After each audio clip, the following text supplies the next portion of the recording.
Hi, everyone. My name is Ike Rakeski, and I'm a librarian in information services. And what I'm going to be doing today is talking about prehistoric living spaces of Western Colorado. And what this is going to be focusing on are some different archaeological or prehistoric sites in Mesa County and Montrose County. This is not going to be an exhaustive list of those sites by any means, but I wanted to focus on some sites that were, excavated and researched in the early part of the 20th century. First, what I wanted to do was talk about two prominent archaeologists in Colorado. That first archaeologist that we're going to be talking about was Clarence Thomas Hurst. And he was born on June 20th, 1895 in Kingston, Kentucky. He was a zoologist by training, and he received his degrees, both his BA and MA, from Western State College in Gunnison. After completing his education, he taught at a public school and was an assistant professor at Wills College in California. In 1928, he returned to Western State College to begin his teaching career, which would last for 21 years, until his death in 1949. Early in his career at Western State, he took on responsibility for curating a collection of artifacts from the Southwest. And in doing so, a deep interest was developed in the study of archaeology, which illustrated to him the potential for damage to sites via vandalism or pot hunting. C.T. Hurst was also the founder of the Colorado Archaeological Society. The next archaeologist that I want to just talk about for just a little bit was Hannah Marie Wormington. And she was born in Denver on September 5th, 1914. She received degrees from both Denver University and Radcliffe College, and Wormington was only the second woman to be admitted to Harvard. Radcliffe awarded her an MA in 1950 and a PhD in 1954. After graduating from Denver University, she was able to gain field experience in excavating Paleolithic sites in France. And she later went on to serve as the staff archaeologist at the Denver Museum of Natural History, later serving as the curator of archaeology for 31 years. Hannah Marie Wormington paved the way for women in archaeology, and in 1958, she was elected as the first female president of the Society of American Archaeology. This next slide that I'm showing you is a section of Western Colorado. And the first couple sites we're going to be looking at are located in the lower green section on that map. So there's the lower green section, and then the upper green section is going to be the last couple sites that we're going to be talking about. But that's a map showing you part of Mesa County and Montrose County. Before we move on to those sites, though, I want to briefly talk a little bit about the Dominguez and Escalante expedition, which I'm sure you've studied, if you're into local history, you've probably read or at least know a little bit about the Dominguez Escalante expedition. They were a group of Spanish explorers who were trying to get from New Mexico to Monterey, California. And they made that expedition in 1776. They came through Western Colorado, and really our little section of Western Colorado, to be specific. The cool thing about the Dominguez, or one of the really cool things about the Dominguez Escalante expedition, is they kept a journal, and the journal was so incredibly detailed that researchers have been able to go and, in some cases, pinpoint or get very close to pinpointing those exact campsites or those routes that they made in 1776. What I want to do is, the main reason I'm talking about or bringing up this expedition is that they made note of some prehistoric ruins on August 23rd, 1776. And what I'm going to do right now is read from their notes or from their entry on that date. We stopped to rest near a small source of ever-flowing water coming down from the Sierra. And on a sagebrush stretch, which has a narrow valley with good pasturage at its southern end, forming ahead of it something like a low ridge. On top of this ridge are the ruins of a small and ancient pueblo, the houses of which seem to have been made with the same stone with which the Tabeguache Utes have fashioned a crude and weak rampart. At the point of, or at least at the time that the journal was translated, researchers have not been able to determine exactly where those ruins are located. But there's the potential that, maybe one of those sites that we're talking about were those ruins that they made note of. What we're going to be doing now is fast forwarding in time to about 163 years later. And we're going to be talking, the first two sites we're going to be talking about are Tabeguache Cave 1 and Tabeguache Cave 2.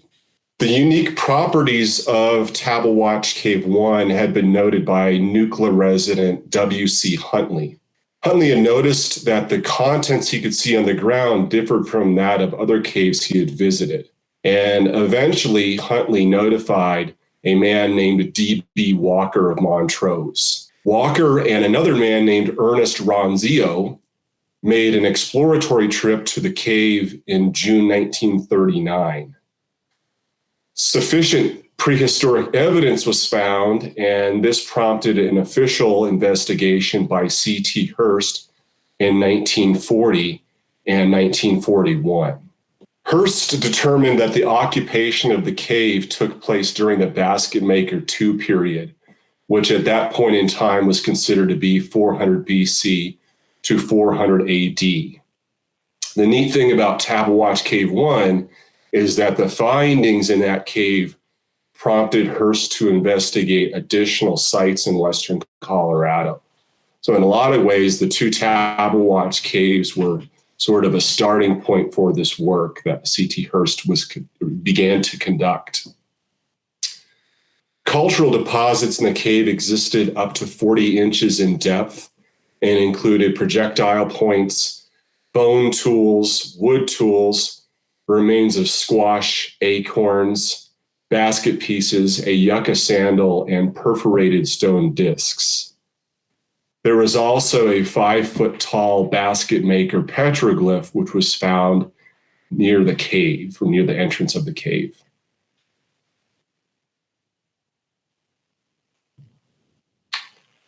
Dr. Mark Steiger of Western Colorado University re-examined Tabeguache Cave in 1994. He found that some vandalism had taken place since the 1940s. However, there were still some cultural remains. In addition to Tabeguache Cave 1 and Tabeguache Cave 2, there are other nearby caves that also contain artifacts. The next two sites that we're going to be talking about are located in that same general vicinity, near Nucla. Those two sites are Cottonwood Cave and Cottonwood Pueblo. But there are also a number of other, at least 10 other archaeological sites in that same vicinity. Cottonwood Cave and Cottonwood Pueblo were excavated in 1947 and have actually been re-examined more recently along with additional sites. A corn cache was found in Cottonwood Cave, and it was suspected that it had been used for ceremonial purposes as opposed to food purposes. A radiocarbon date of 270 BC was determined for the corn in the cache. Later on, in the early 2000s, or the early 2000s, late 90s, a group of scientists determined that all of the corn in that cache was grown in the same season and in the same field. I think that fact just shows you, how amazing science is, that they were able to determine that, details on that corn, that much later in time, which is pretty amazing to me. There were 5 metates found in Cottonwood Cave. If you're not familiar with the term metate, that was a stone grinding tool that was used along with a mono to grind corn and possibly seeds and other grains. So they found 5 metates along with a yucca sandal, cordage, bone awls, and various stone items. Petroglyphs and pictographs were also found in Cottonwood Cave. C.T. Hurst determined that Cottonwood Cave and Cottonwood Pueblo were peripheral ancestral Puebloan sites. The next site we're going to be talking about is Dolores Cave. I mean, all these sites are really neat in my opinion, but I think Dolores Cave sort of stands out as far as what they were able to find inside of it. Dolores Cave is located roughly about 30 miles from the Tabeguache Caves. And Dolores Cave was subject to extensive looting prior to the 1946 excavation by C.T. Hurst. Dr. Mark Steiger also re-examined this site in 1994. Corn was found in Dolores Cave, but there was no ceramics found. And that indicated to Hurst that it was a basket maker 2 site. Radiocarbon dating from Dolores Cave indicated an occupation between 600 BC and 1400 AD. There were 2 instances of uniquely designed basket work in Dolores Cave. And Hurst made note that the basket work was identical to what another archaeologist named Noel Morse had found during his work in 1931 near the Fremont River in Utah. Morse had described the items in Utah as problematical basketry objects. The Fremont River in Utah is roughly 110 miles from Dolores Cave. I think it's neat to sort of consider those connections. In 110 miles, especially for people who had not yet acquired horses, 110 miles is quite a distance. Also among the findings was a split twig figurine dated to 600 BC. The figurine was exceptional in that it was made much later and discovered further east than figurines of its type are typically found. One of the neatest things about Dolores Cave is what I'm going to be talking about next, and that's a medicine bundle. The bundle consisted of a wooden knife, a small fetish, great horned owl feathers, and a deer skin with dew claws attached. The bundle was then wrapped with a piece of yucca rope. While acknowledging that one idea was just as good as another, Hurst and his colleagues gave the following interpretation of that medicine bundle. Our interpretation is that it is a prayer for the death of an important enemy on the part of the warrior who buried it. Further, the owl flies silently, hence the feathers pray for silence. The deer runs swiftly, hence the skins pray for speed. The knife signifies death, and the rope the final consummation. What's neat that connects back to Tabeguache Cave 1. So Tabeguache Cave 1 yielded the same items that were found in the Dolores Cave bundle.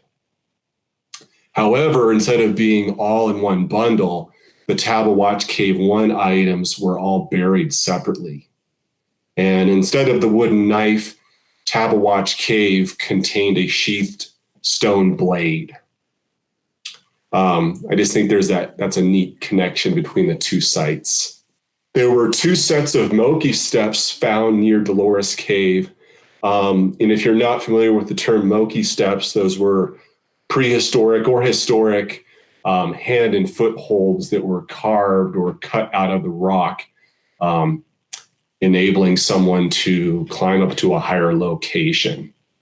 The last two sites that we're going to be talking about are located northwest of the previously discussed sites. And those are Roth Cave and Luster Cave. In 1940 and in ensuing years, C.T. Hurst had conducted samples in Roth and Luster Cave.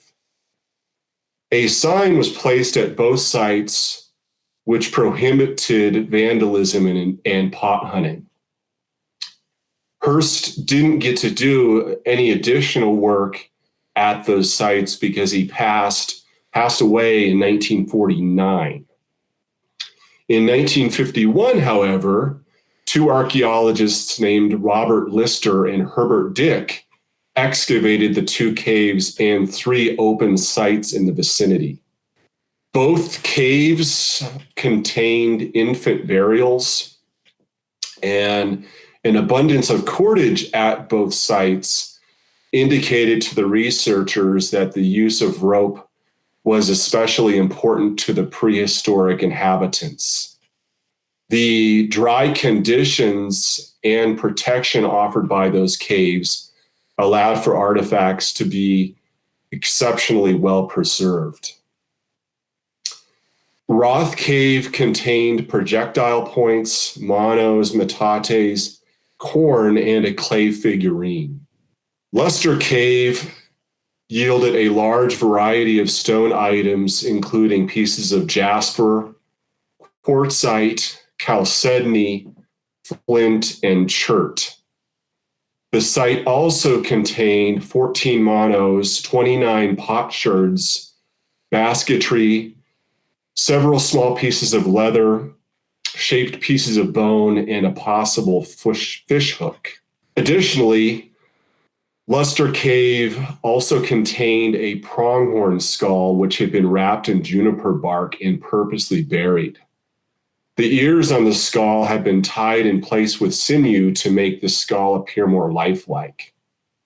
That skull, at least at that point, was thought to have been used for possibly ritual purposes or as a toy. Roth Cave did not contain pottery, and this indicated at that point to the researchers that its use had taken place earlier than that of Luster Cave, which did contain pottery. Based on the 1951 work, it was suggested that Roth Cave had been inhabited between 400 AD and just prior to 900 AD.